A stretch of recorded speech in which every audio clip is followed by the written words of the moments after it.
বন্ধুরা আসসালামু আলাইকুম। আপনাদের সামনে আমি একটা ভিন্ন ধরনের নাস্তার রেসিপি নিয়ে হাজির হয়েছি।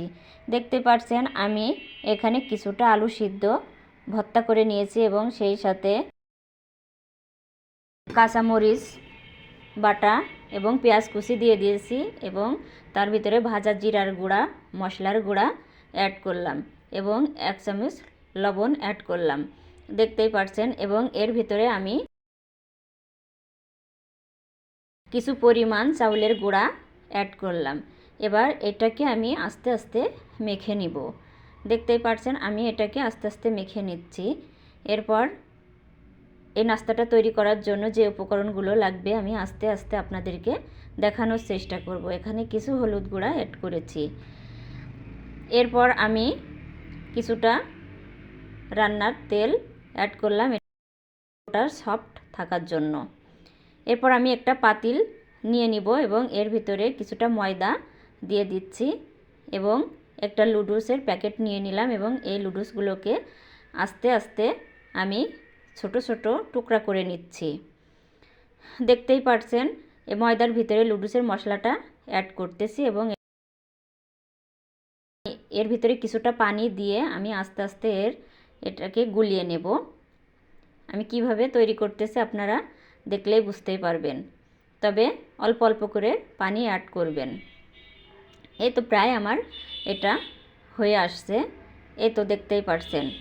এরপর আমি ভর্তাগুলোকে গোল গোল শেপে তৈরি করে নিব এবং চুলার উপরে একটা পাতিলে তেল দিয়ে দিলাম এবং এর ভিতরে আমি এই গোল গোল শেপগুলো প্রথমে ময়দার গুলার ভিতরে ডুবিয়ে নিয়ে লুডুস লাগিয়ে এটা গরম তেলের উপরে ছেড়ে দিচ্ছি। দেখতেই পাচ্ছেন আপনারা আমি কিভাবে এটা তৈরি করতেছি। এভাবে যদি আপনারা একবার তৈরি করেন তাহলে বুঝতে পারবেন এই নাস্তাটা কত সুস্বাদু হয় খেতে। এই তো আমার সবগুলো প্রায় চুলার উপরে গোল শেপ দিয়ে দিচ্ছি এবং আস্তে আস্তে আমি এটা উল্টিয়ে দিচ্ছি। এটা লালচে বর্ণ হয়ে আসলে আমি চুলার থেকে নামিয়ে আপনাদেরকে দেখাবো। আপনারা অবশ্যই একবার হলেও বাসায় ট্রাই করবেন। এটা আপনি আপনার বাচ্চাদের টিফিনেও দিতে পারেন। অতি সহজে এটা বানানো যায় এবং অনেকটা হেলদি বাচ্চাদের জন্য। দেখতেই পাচ্ছেন আমি এটাকে আস্তে আস্তে উল্টিয়ে দিচ্ছি এবং আপনাদেরকে দেখানোর চেষ্টা করতেছি।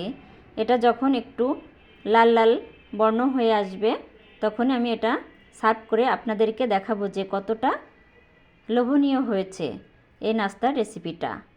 অবশ্যই আপনারা একবার হলেও বাসায় ট্রাই করবেন।